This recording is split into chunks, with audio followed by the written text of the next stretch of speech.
Thank you to these gold sponsors for helping make today's event possible. Aiming for Acceptance. Attainment Company. The Wisconsin Board for People with Developmental Disabilities. CITEE. The Elmer G. Biddick Foundation. My Choice Family Care. The UW-Whitewater Center for Inclusive Transition, Education, and Employment. UW Fueling Philanthropy. Wisconsin Family Voices. And WITPP and Southern Regional Center. And thank you to these silver sponsors. ACT. Community First Bank. GT Independence. Unified Therapy Services. WISPACT. Opportunity Center. Cafe Hope. Gunderson Boscobel Area Hospital and Clinics. And Southwest Opportunity Center, Lancaster.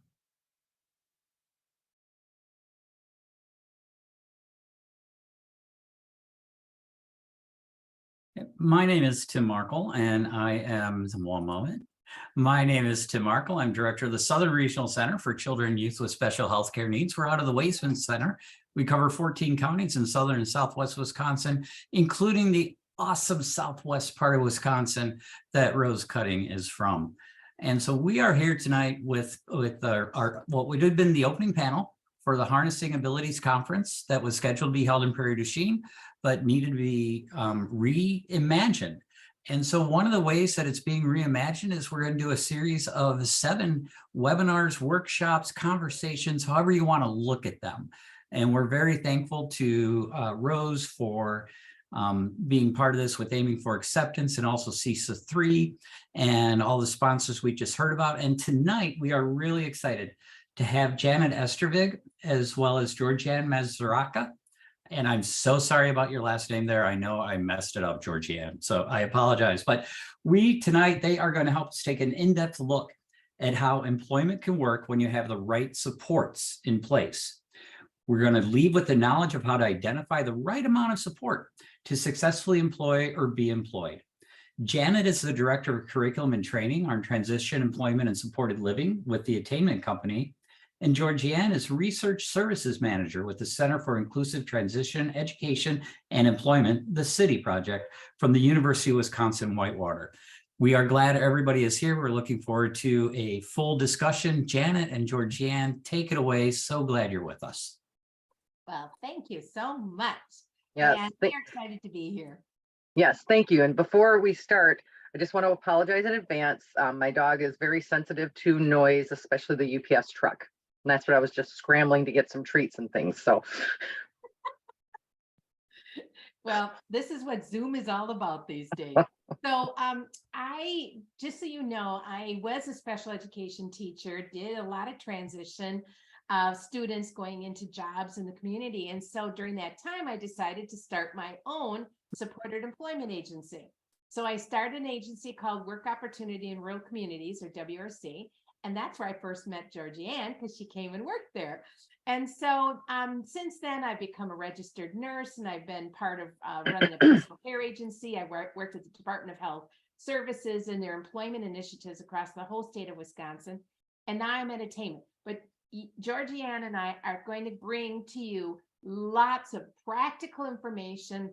We have a lot of examples, and we're going to really talk about how employment can work for everyone. so should I give a little intro? I think you should. Okay. Yeah. Back in 1990 is when I started with Janet at WRC. And I was working in a group home at the time that WRC provided employment services to. And I said, Janet, I'm dreaming about the guys. I got to get out of here. I remember that. And then I was then working at WRC after being there at the group home for a couple of years. But so I spent 12 years at WRC. Janet supported me in completing my undergrad because I really didn't care for college initially, and then going on to graduate school. So, which I attained a rehab psych degree at UW-Madison. And then I went into private rehab. So working with injured workers, workers' compensation, DVR, and I spent 5 years up in Alaska in very close communities providing these services, very challenging. And then came back to Wisconsin and worked vocationally at 2 tech colleges, helping people with disabilities find employment, and then was in disability services at Madison College and then at Whitewater. So I've been at Whitewater 10 years, and we started Employment Connections in our disability services back in 2015 is when we started looking at that and how that could work, and how we could support our students as well on the employment side. And that's where we're at today. So supporting our students and consumers of DVR, so community members as well. So what we can share with you, and we're going to share with you, is the experiences of placing people, whether they have what we would consider significant disabilities or whether they have a college education. So that's what both of our experiences combined can tell you, these examples and what we look for and how important certain things are. And we're going to start with this whole transition process in employment. So in our opinion, when you're in school, let's say you're a teacher or a parent or someone with a disability, and you're an individual still in school, that's where you can find some really critical opportunities to gain some experiences, getting those paid work experiences. Research has shown that if you get at least 2 paid work experiences while you're in high school, you're 5 times more likely to have successful employment once you leave school. It makes sense. Getting involved in organizations, clubs, doing volunteer opportunities. So you can start getting some of those soft skills, what we call essential skills that are critical for keeping a job. So think about this. I want you to think, what was your very first job, paid job where you got a paycheck? When was it? Probably when you were in middle school or high school. And what was it? So think about that. So as you're thinking about that, what did you learn from that very first job where you got paid a paycheck? You learned about the importance of showing up on time. You learned about the importance of what you wore.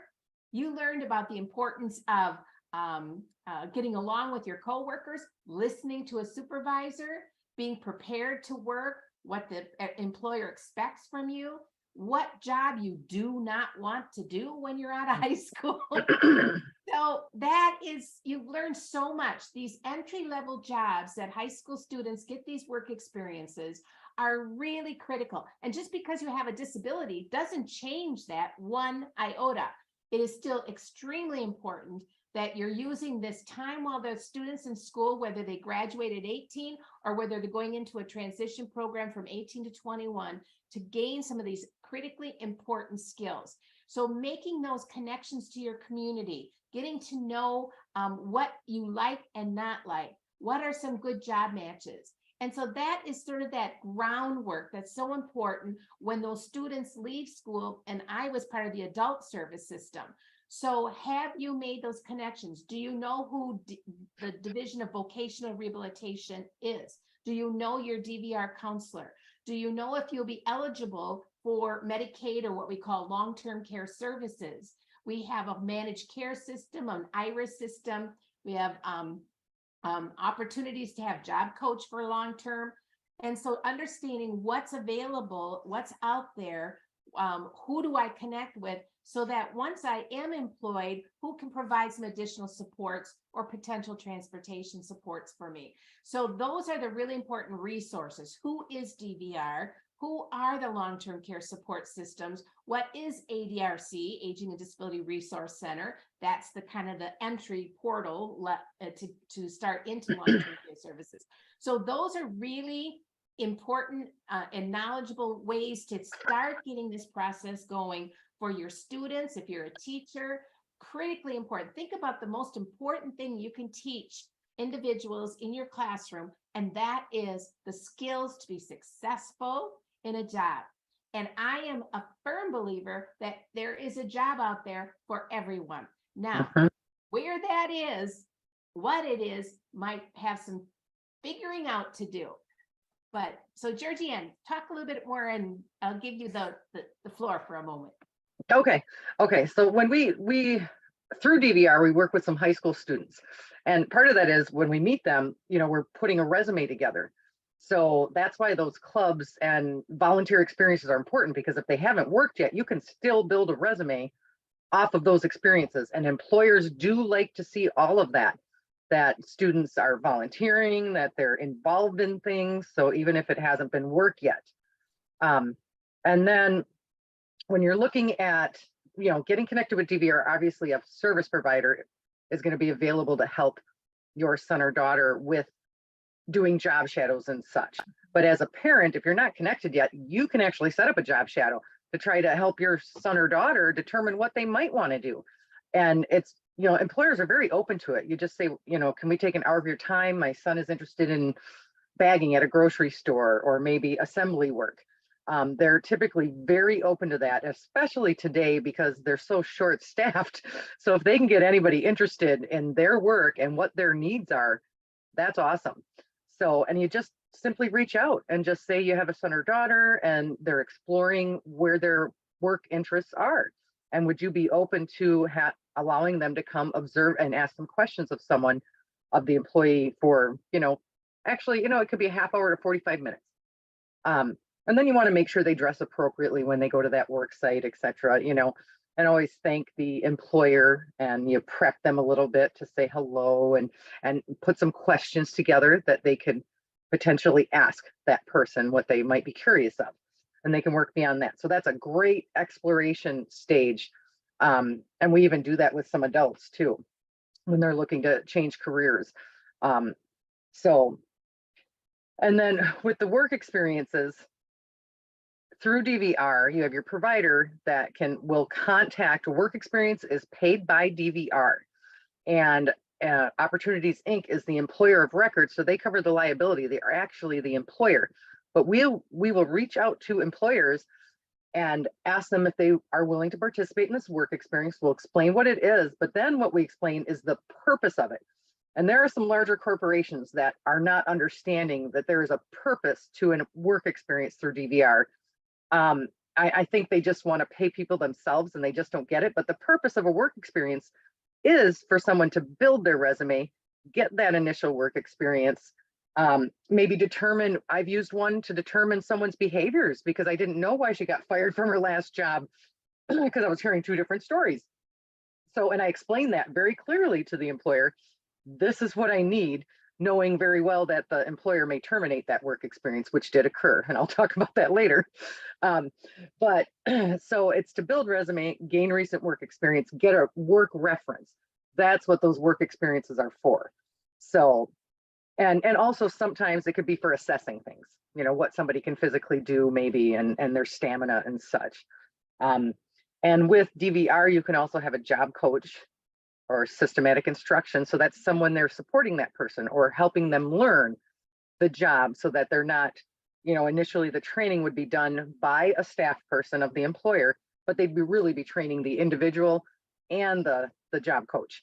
And then that job coach would be able to continue to provide some support, which when I tell you about an individual that we worked with for a couple of years, I'll share more about the job coaching side of things because we're diving back into that one for a little bit. So again, approaching employers, it could be stopping in and talking to someone or just simply calling. And you can start with calling human resources, typically is, especially for a job shadow, is who we can't reach out to. And again, they're very open. Just attended a career fair yesterday at Whitewater where they had 180 employers. And yes, Thomas and I, we volunteered taking employers to the table, but we also then ran around later, made some really good connection about diversifying the workforce. And so I had an employer email me today actually about some of their programs that they have for individuals with disabilities in college, like internships and these different things, where even they'll pay for some of their college tuition. So it's just, we had some really good luck reaching out. So, and I do want to mention too, some employers, most applications today are online. So we assist a lot of people. So you may need to assist your son or daughter, or the provider might need to assist them in applying for jobs and writing cover letters and such. This would be a little bit later with the cover letters. And some employers have assessments like Whitewater, Walmart has an assessment. So when someone submits an application, there's an assessment that they have to do where they're having to count money and answer how much change somebody would have or how they might react to a coworker who wasn't doing their job right. And I know when I talked to one of the Walmart managers, they definitely said that they should not answer in the middle, like, you know, I don't know, or a neutral response. When you're answering these assessments and these questions, that you need to answer one direction or the other. And it's really, I don't think all that important. You just got to be honest when you're answering those assessments. And oftentimes I'll sit and I might be asking the questions of the individual, especially during COVID, and it's a Zoom, and then I'll click the response that they give me when there's been an assessment. And the online applications, you definitely want to make sure that they are completed correctly, no misspellings and things like that. So that assistance is always really good. The job interview, like if someone's going for an interview, you definitely want to do interview prep. We do a lot of interview prep where we'll do mock interviews, and we typically have someone that the individual we're working with doesn't know, because then it's going to feel a little more real because it's someone they don't know that's answering those questions. And then we have feedback given right away to that person that we're working with. And it's an important part, is that interview prep. And, you know, we talk about benefits. A lot of employers really still today, not, you know, a lot, many, maybe half, I don't know, but they just don't, they're nervous about hiring someone with a disability. And it's because of a lack of knowledge and education. You know, you don't know what you don't know. So until you get that experience of working and understanding disability, and that it's really, you know, a matter of some simple accommodations, or it's nothing to be scared about. It's not a bigger liability. It doesn't increase their workers' comp to hire someone with a disability. These are a lot of the things that some employers believe. And it's not true. There's just so many benefits that have been documented by research, you know, that having it, you know, diversifying the workforce, having an individual with a disability, the workforce becomes more productive, their employees do. You know, and it might drive some innovation within their establishment, enhances morale, decreases turnover. You know, people with disabilities is a very large untapped labor pool. And we really, it's what I tell my students and people I work with, my student, you know, it's about educating and making people knowledgeable about disability, and not to be afraid to share even specifics. And when you're working with an employer too, you should share how that person needs support, or what kind of support, because that's very important for the long-term success in a job. So what I was going to share is Ashley, who's a young person. She will be, I think, 21 early next year, or 22 maybe, I don't know, because she's not in the transition program with the high school anymore, the extended, but she did some work experiences or volunteer when she was in that 18 to 21. And I understood from her teacher that there were some behavioral things. So when we began working with her a couple of years ago, it was before COVID and then into COVID, she was working at McDonald's, didn't work out. I guess there were behaviors, but then the other side, they were saying that she was being discriminated against. You know, I reached out to the employer. They didn't understand what job coaching was or anything, and really there were a couple of good employees that understood people with disabilities, but then the manager did not really. We had this meeting with Mom and Ashley and the general manager and myself, and you know, and Mom did bring up that it was discrimination, but what I heard and learned, and when I would pop in and just kind of watch and saw, I kind of had to shut that down, because I knew it wasn't discrimination, that it was her behaviors and her not wanting to work. You know, so we went on from that to still doing some applications, not getting anything. So we're like, let's do some work experiences, and really talked about playing on her strengths. And her strength is a sense of humor and working with people. So I talked about dietary aid. So with the DBR counselor and Ashley and I, and we're like, let's give it a shot. So we set up this dietary aid experience. Overall, she did well. She still had some oh no, the first one was in the the first work experience was at a grocery store. She wanted to work with food. That's right, because this is the one that didn't work well. She had a lot of behaviors. She would get frustrated and didn't like the dishwashing part, but once she got done with that, she was able to go to serve, putting food in cups and doing that. But she most often didn't make it to that because she would walk away. She'd say she had an appointment and had to leave early. That after probably 4 weeks, the employer terminated the work experience. But as I had said earlier, the purpose of that was so that we could see what her behaviors were and learn more about Ashley and get to know her. So we learned she really hates dishwashing. And, you know, and when she doesn't like something, she's not going to do it. She doesn't want to be there. So with that experience, and then we talked about the dietary aid. I suggested, you know, she really likes people. She'll be working with elderly.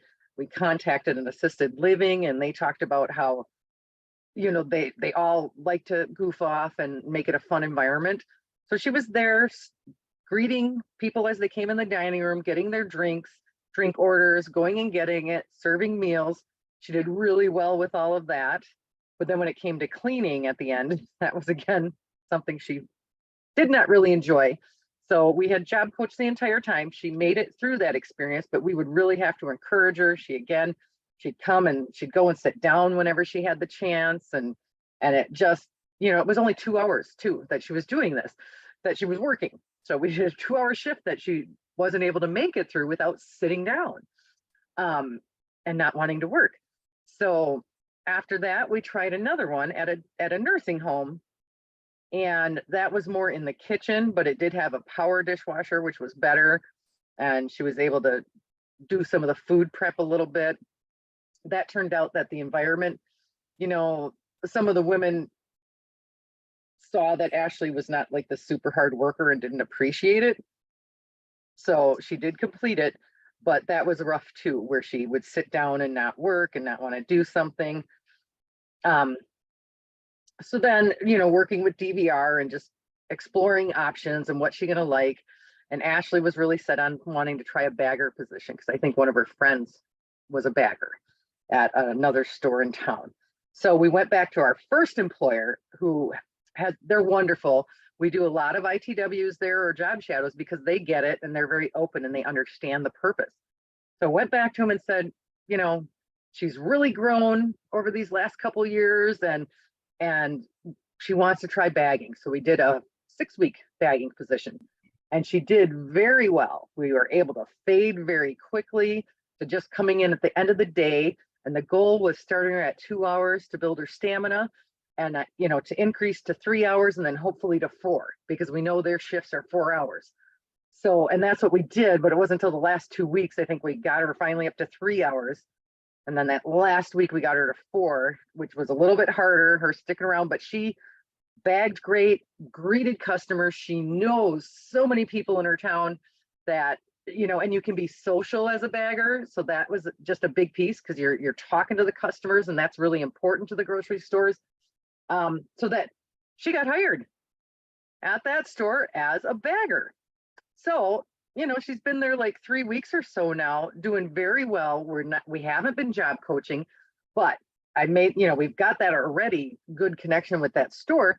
So I definitely let her, the lead person, know if you have any concerns, you know, let me know. So we've been in contact.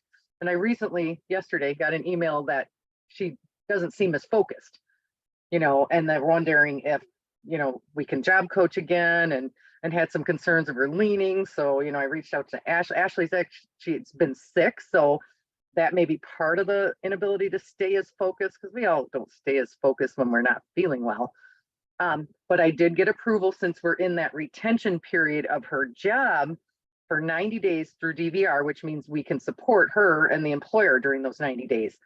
So I did reach out and we can, you know, I said maybe an hour a shift we can get in there and just try to give her a little more support, give the employer a little more support to make this successful for her, because we really want to see her successful. And she really does want to work. I talked to her tonight and she's like, yeah, you know, I want to work. And she's like asking if the employer was upset with her and mad at her. And I'm like, no, they just want you to be successful, you know? So I'm explaining that to her. And so it's very exciting that she actually, the fact that we went from where we started to her enjoying a job. It took a couple of years, but she wants to be there and she can do 4 hours a shift.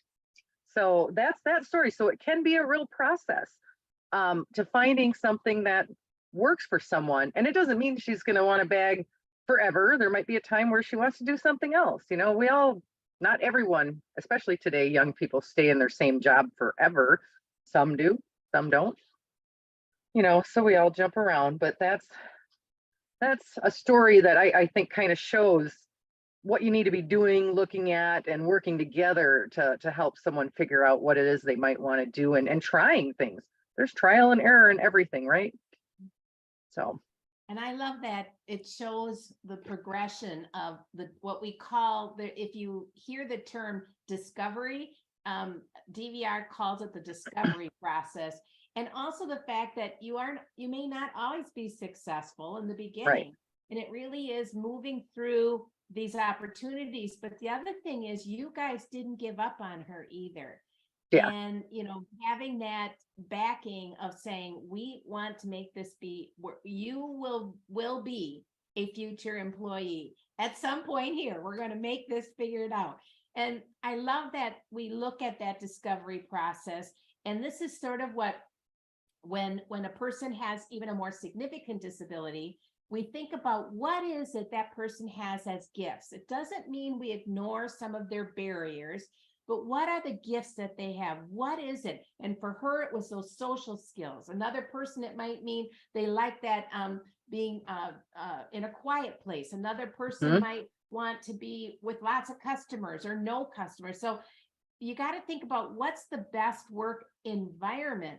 It might be with coworkers that are really supportive or coworkers that are not going to be very helpful.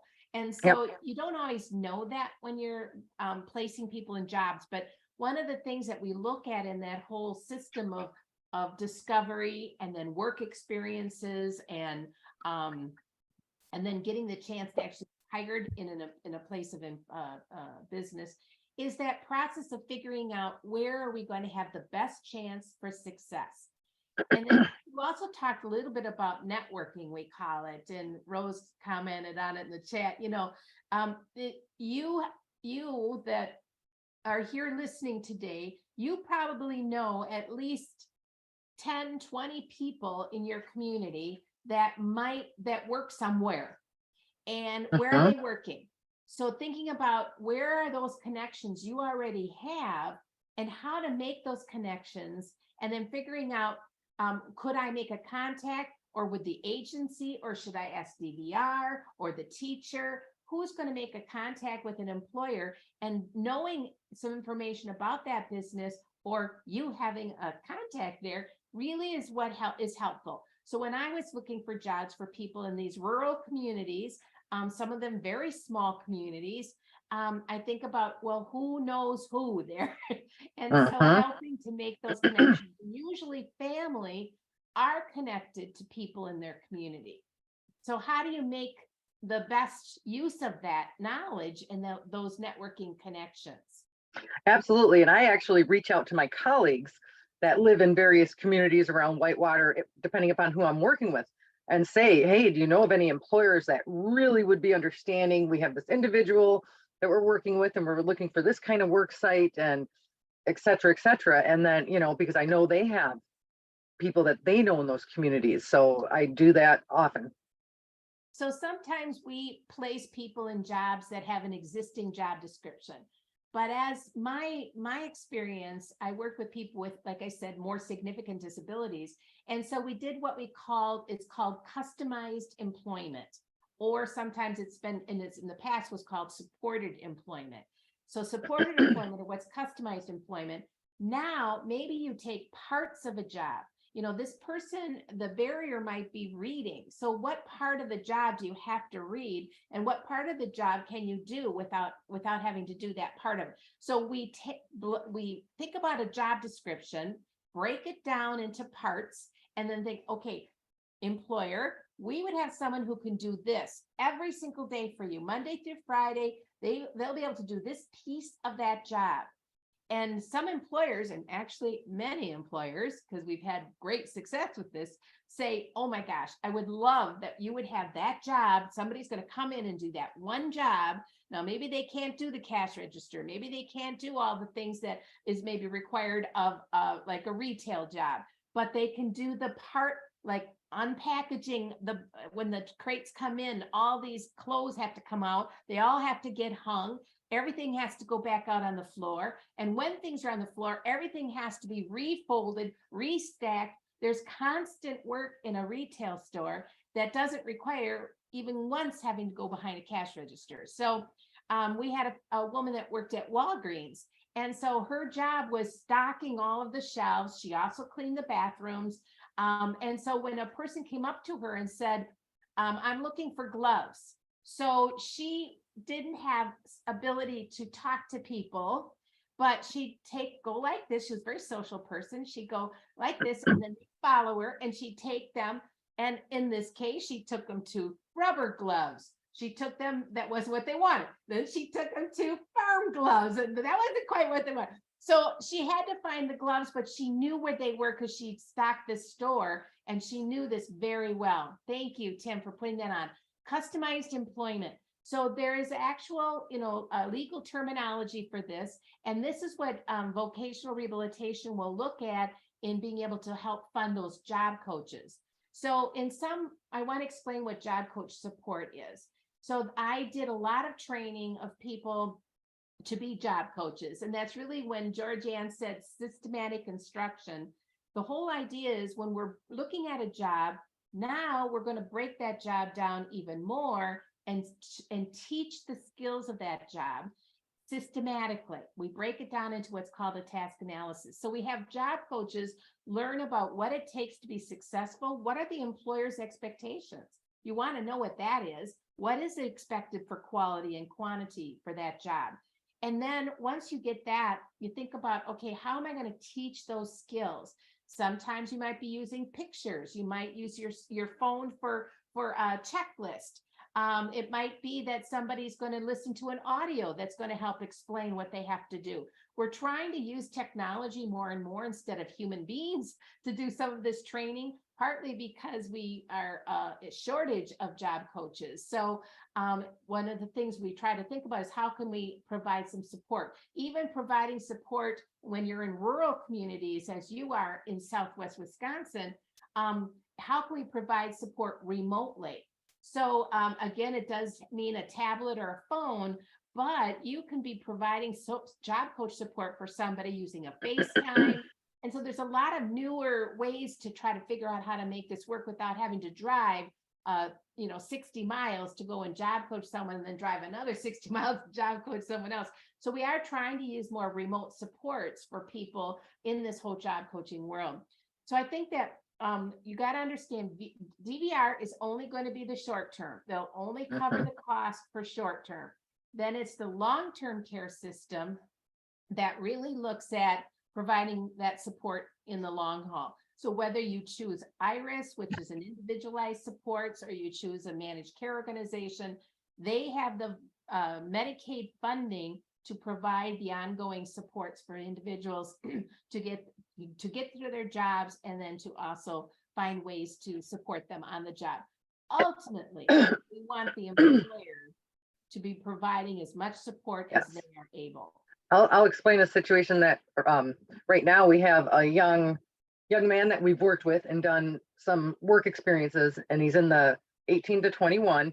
So he's also been gaining some experience through a school that he's at there, and he's working on campus in our dining services just because they're very short staffed. So we've been having, people that are interested in that type of work, we've been getting jobs that are in that area through dining services. But anyway, so we were job coaching 5 hours a day, 5 days a week initially, as he was picking up trash and recycling and wiping down tables and sweeping and such.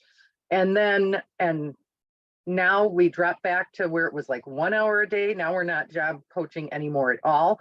However, once retention is done, he goes to long-term support. So then in January, he's only been working weekends because he was back to school. In January, he's gonna graduate in December so that he can go back to work again. And he's going to work 5 days a week again. And we're going to work with the long-term support agency to provide him some initial support until he's used to and comfortable again with working those 5 days a week and making sure, because some of how he does things might change because it's not the weekend. So that's how we're going to jump back in and assist for a short period of time, because we don't think it'll take long. And again, this whole time being very connected with that employer to make sure that everything's okay. Checked in with him before we said, we don't think we need a job coach anymore. Are you comfortable with that? How's he doing? You know, so we didn't just stop. You want to keep that communication open. So it's really making those connections to the local businesses has been our success. And my agency that I started, WORC, was Work Opportunity in Rural Communities. So we had to be successful in making those connections to local businesses, because if we didn't want to burn any bridges there either. So those businesses were really important, again, for your smaller communities. So one of the things that I talk to employers about, they can get a tax credit. There is a targeted jobs tax credit. It's not huge, but it's something. And the large corporations know about the tax credits because they know how to tie into those. But if you need information about that, you can look up that Work Opportunity Tax Credit. Yeah, Work Opportunity Tax Credit, WOTC, Tim. I did see another resource, sorry, just so I don't forget. Yeah. Tim had posted a link for JAN, Job Accommodation Network, askjan.org. Excellent resource for you yourself as a parent, for any providers, and for employers. You can look up an individual's by disability or even by task, how to potential accommodations.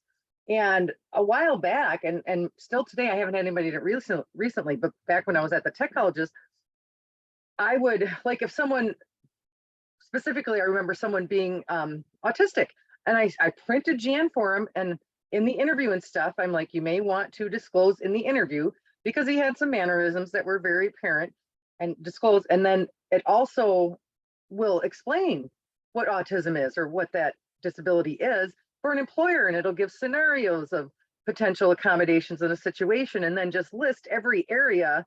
And it doesn't mean all those accommodations apply either. We often, when we first work with someone, excuse me, we print whatever Jan series is that their disability is, and then we will go through with them and say, okay, I want you to indicate what might be beneficial for you as an accommodation.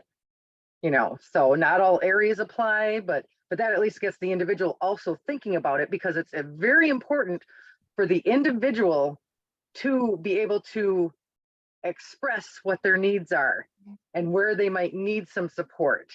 So that's really huge today. People have to be able to speak to their own disability and abilities, you know, speak to their own abilities and such. So anyway, yeah, sorry.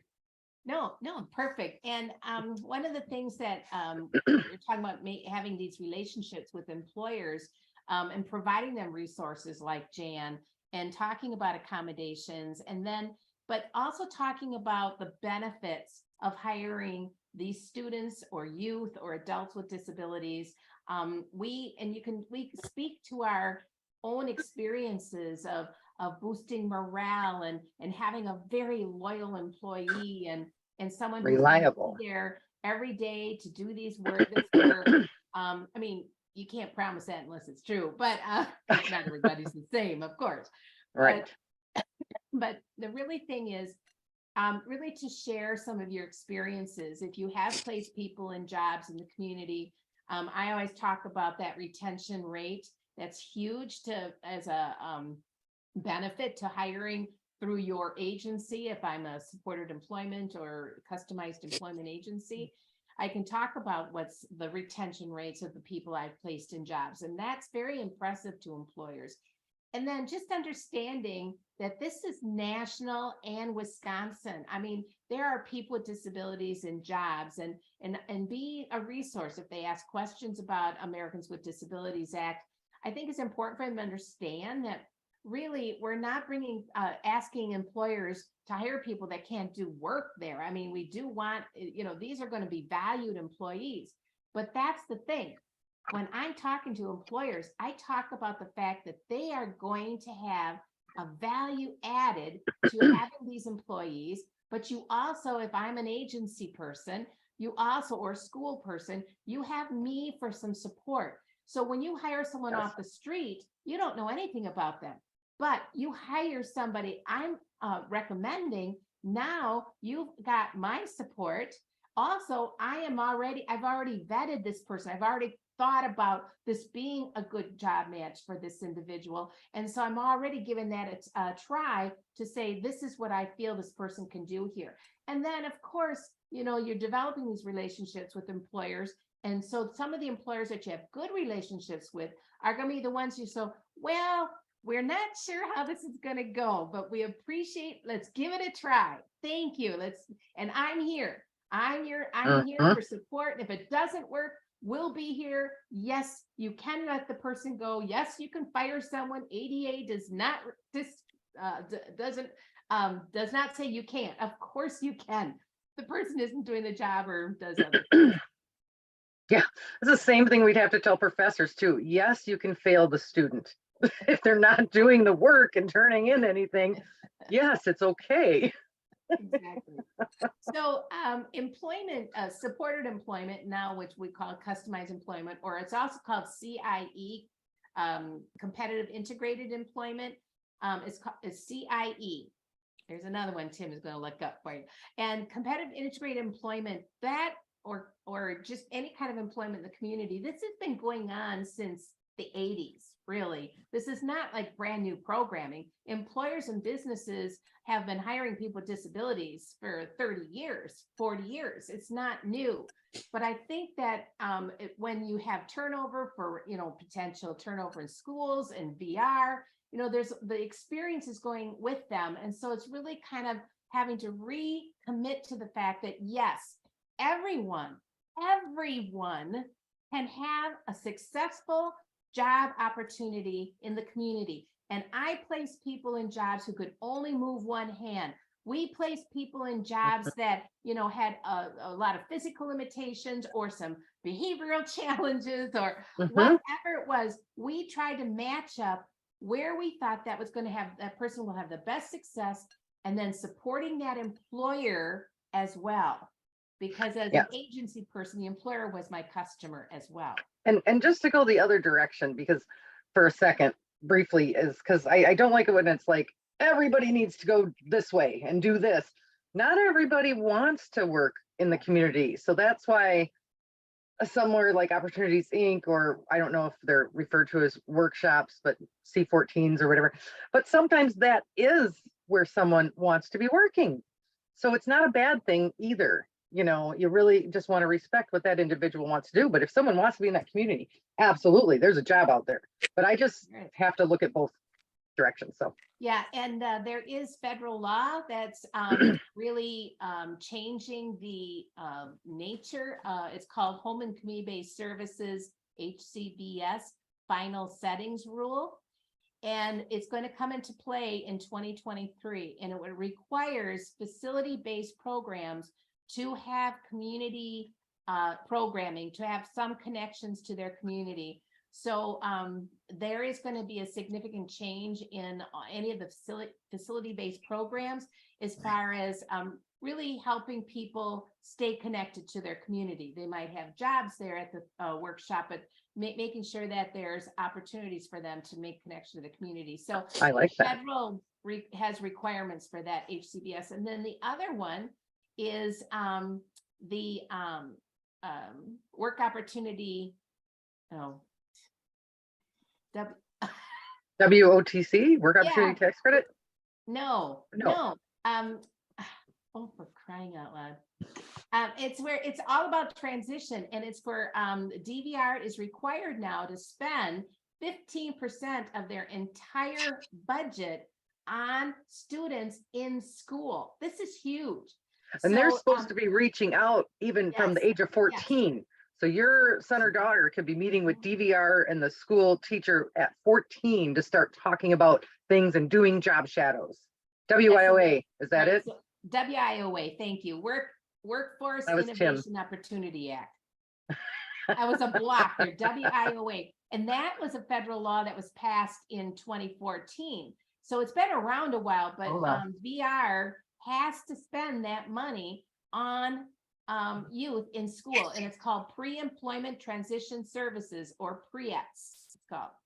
So PREETS is what DVR is required to be supporting for students still in school. So if you don't know what PREETS is, if you haven't heard about the Workforce Innovation Opportunity Act, then we want to make sure you do hear about that. Sounds like you're going to get resources in that chat. So that really is an important program that VR now has made. I mean, VR was always connected to the schools, but now they're even more connected to youth while they're still in school. That's huge.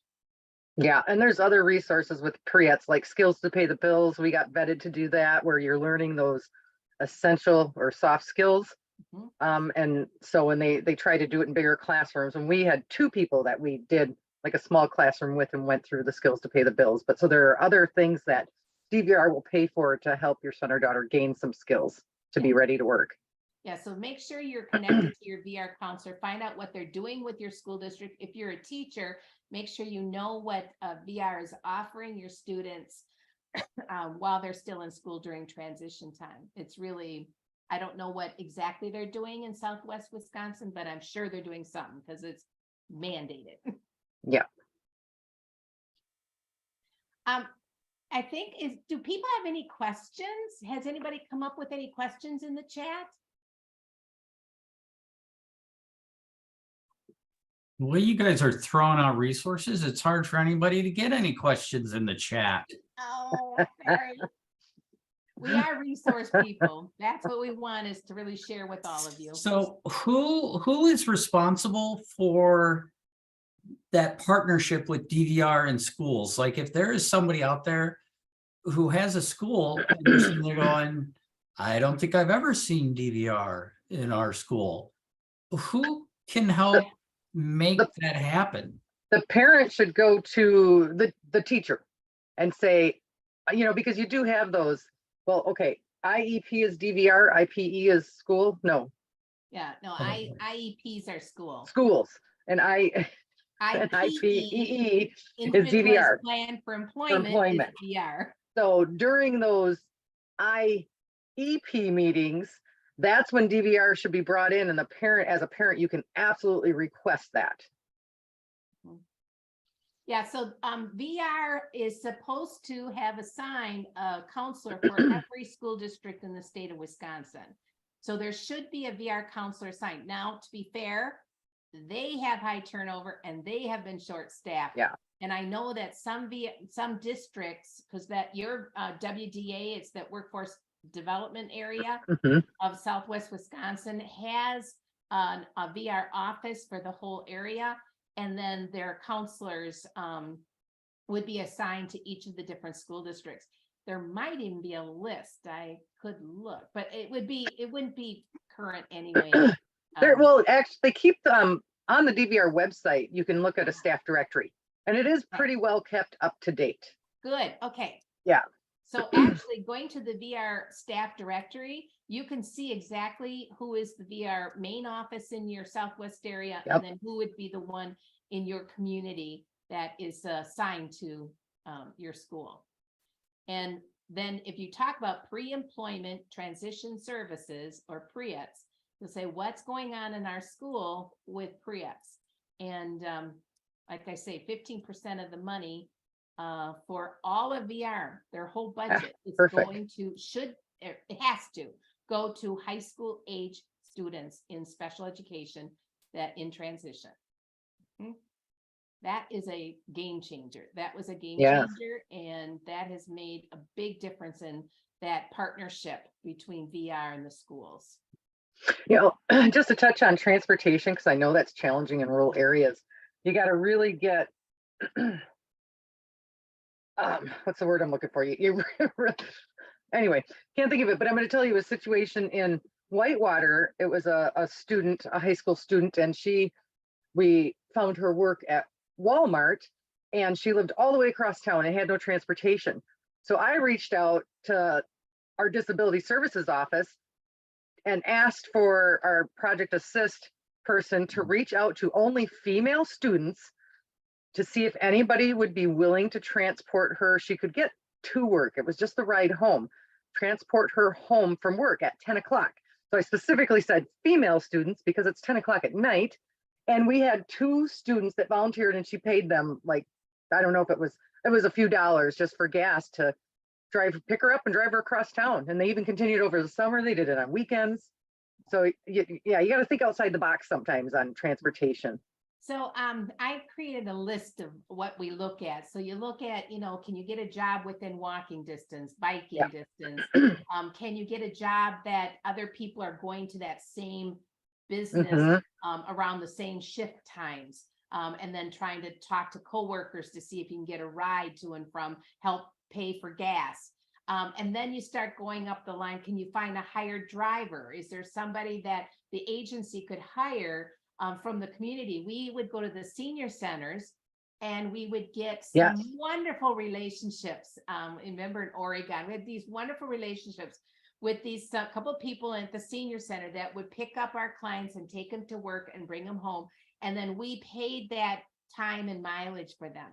Oh yes, VR means Division of Vocational Rehabilitation. Sorry. Yeah, we always. And an agent. VR. Yeah, an agency won't always pay that, but if they're out there working, they can pay, just paying the gas costs. Yeah. Yep. And then, and then somebody in a wheelchair, it doesn't mean that you need a specialized van. If the person's able to, if you can fold the wheelchair up and put it in the back. We had a guy that worked out in DeForest, and his coworkers would pick him up in the morning and he could transfer himself, but then they just fold up the wheelchair and take it and help him get it out. I mean, it was great. He paid them for both those rides to and from work. Yeah, it was great. So with your guys' vast experience, could you touch on how or resources for young adults with disabilities who want to work and receive SSI and how those systems work together? Yeah, that is, we never touched on that, and I'm so glad they talked about it. You can work, there's 2 programs, SSI and SSDI. SSI is Supplemental Security Income. SSDI is Social Security Disability Insurance. And they'll be on SSDI if their parents retired or has passed, or then they'll be on SSI otherwise. So they might be in one or other program. This is a simple thing. They can work. SSI, you can work. You're going to lose your SSI check, $1 for every 2. So you're going to lose some of your SSI check, but you're still going to get it. More importantly, you're still going to get your Medicaid, because even if your cash benefits are gone because you're earning enough, you're still going to be able to get Medicaid. And it's up to I don't know, 40,000 a year, some high number. Is it? Yeah. I thought you had to go by, SGA is, tell me, Janet. So that's SSI. SSDI is an entirely different program. You really do have to limit your income. Okay. She's talking about SGA is significant gainful employment, but that we don't have to talk about that right now. Okay. So Ignore all I me. have to say was, with you're on SSDI, you really have to stay under $1,000 a month. It's $1,200, but you got to kind of, and you got to stay under that, because otherwise you can lose the whole thing. So SSDI, you don't lose any cash benefit. So let's say you're getting $900 a month or $1,000 a month for your SSDI check. You can earn still another potential $1,000 a month. So that's good. I mean, at least you're out, you're working, you can earn something. If you get too much each month, you get 9 trial work periods. It's not consecutive months. Maybe you'll eventually work off SSDI. You can, but you want your medical benefits, and that's what most people need. So you have to know which program you're on. And let me just tell you, as student, you actually don't lose your SSI benefit because you get the student exemption if you're in school. Yeah, there's a student exemption. But I'm going to tell you something. It is a complicated system, except I tried to simplify it right there. SSI, SSDI. But what can I say is that you can get benefits counseling, and DVR, voc rehab, can cover the cost of benefits counseling, as well as you can get funded else in other ways. But Employment Resources Incorporated, ERI, another resource, Tim, ERI has people located in that Southwest area. There's somebody that goes down there and they will do a benefits analysis. Yeah. So in that vein, if I can interrupt you for a second, Janet, I do know, folks, that we are going to plan on having that person because she was going to be in attendance at Harnessing Abilities. So we will have her come on, and what I might actually do, Janet and Giorgianne, if you guys want to, is let you know ahead of time when she's coming on in case you want to join and just be another part of the conversation with them. So we'll have a whole nother topic specifically around benefits counseling, because like you said, it does get so integral Very. and so confusing. In the few seconds we have left, because I see we're over 7 o'clock and I want to be honorable of your time, because I'm, like I said, I'm just so jazzed. I mean, Tim, I don't know, we might have to have a part 2 of this, because I don't think we just barely saw the tip of the iceberg here Oh, tonight, right. right? They have so much more. I know Giorgianne and Janet have so much more that they could talk about. Right. We're really not passionate about this at all. No, not at all, not at all. I just want to ask a point, because I do know that there's a few parents on here, and I just want to capture this question.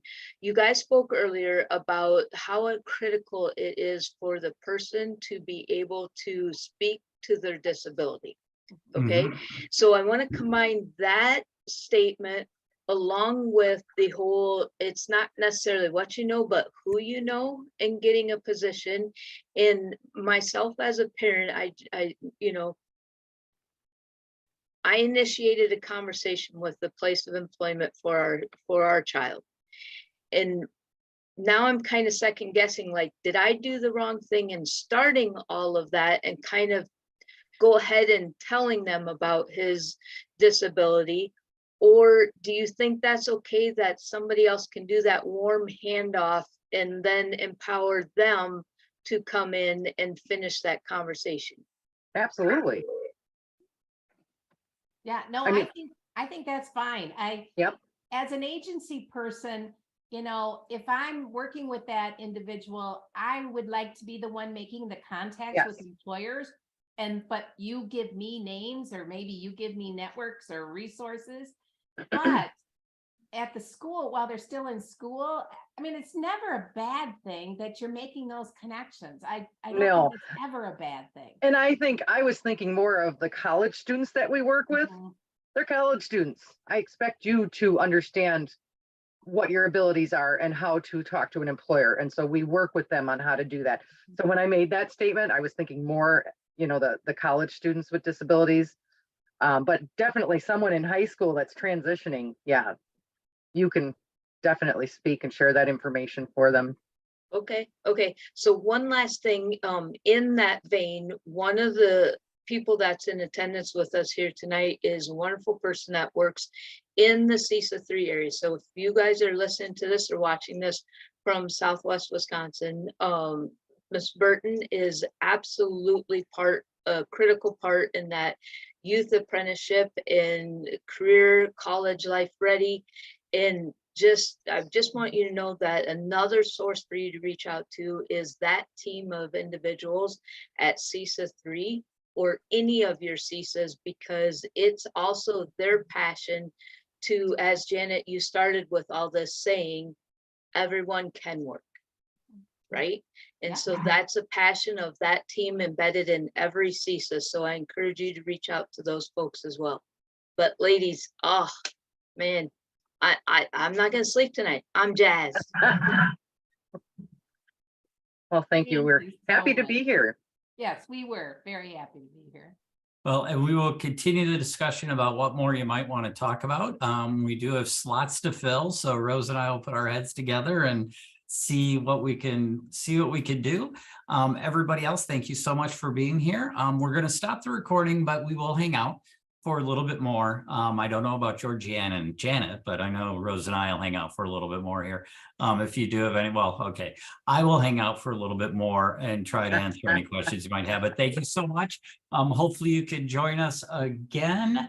Let's see, when are we going? We're going to come back together October 19th. So we're gonna figure out who's available, and we're gonna do something very similar on October 19th and just keep this discussion going. Thank you so much for being here. Thanks. Awesome. Thank you. So Tim, I got a good idea because one